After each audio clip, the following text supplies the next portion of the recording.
अस्सलामुअलैकुम नाज़रीन, आप देख रहे हैं पीसी वर्ल्ड न्यूज़। मैं हूं रिदा सिंधु। फैसलाबाद में नडवाला रोड पर बनाया गया शहर का सबसे बड़ा कलीम शहीद पार्क उजड़ने लगा।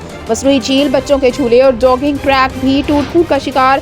फैसलाबाद से गुलाम दस्तगीर की तफसीलात के मुताबिक नडवाला रोड पर शहरियों की तफरीह और सेहतमंदाना सरगर्मियों के लिए 52 एकड़ अरासी पर बनाया गया पार्क के बाहर गेट वाले हिस्से को इतवार बाजार के नाम पर ठेके पर देकर लाखों रुपए मुबैना तौर पर हासिल किए जा रहे हैं।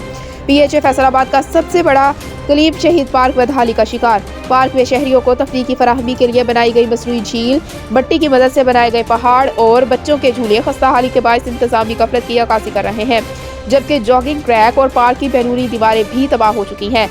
पार्क की बदहाली की वजह से शहरियों ने भी पार्क से मुंह मोड़ रखा है। पार्क इंतजामिया का कहना है फंड्स की कमी के बायस कुछ मसाइल का सामना है, अलबत्ता पार्क की बेहतरी के लिए कोशा है।